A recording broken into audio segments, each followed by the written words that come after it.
दिल छू लेने वाली हिंदी कहानी।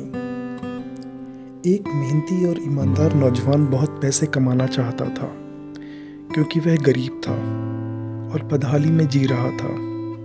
उसका सपना था कि वह मेहनत करके खूब पैसे कमाए और एक दिन अपने पैसे से एक कार खरीदे।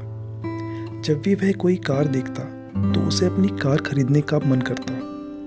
कुछ साल बाद उसकी अच्छी नौकरी लग गई, उसकी शादी भी हो गई और कुछ ही वर्षों में वह एक बेटे का पिता भी बन गया।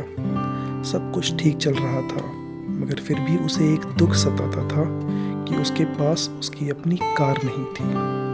धीरे धीरे उसने पैसे जोड़कर एक कार खरीद ही ली। कार खरीदने का उसका सपना पूरा हो चुका था और इससे वह बहुत खुश था। वह कार की बहुत अच्छी तरह देखभाल भी करता था और उसे शान से घूमता था। एक दिन रविवार को वह कार को रगड़ रगड़ के धो रहा था, यहाँ तक कि कार के टायरों को भी चमका रहा था। और उसका 5 साल का बेटा भी उसके साथ था। बेटा भी पिता के आगे पीछे घूम घूम कर कार को साफ होते देख रहा था।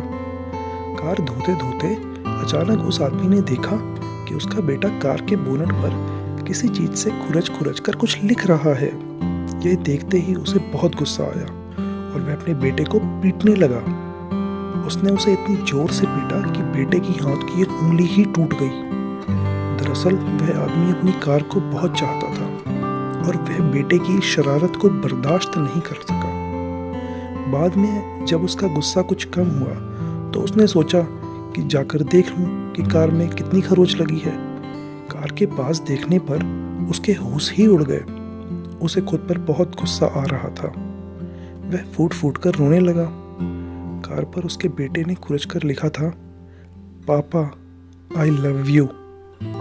यह कहानी दोस्तों हमें यह सिखाती है कि हमें किसी के भी बारे में कोई गलत राय रखने से पहले या गलत फैसला लेने से पहले ज़रूर सोचना चाहिए कि उस व्यक्ति ने यह काम किस नीयत से किया है और अपने गुस्से पर कंट्रोल रखना चाहिए। और भी ऐसी स्टोरी देखने के लिए हमारे चैनल को सब्सक्राइब करिए और लाइक करिए और कमेंट्स करिए। Thank you so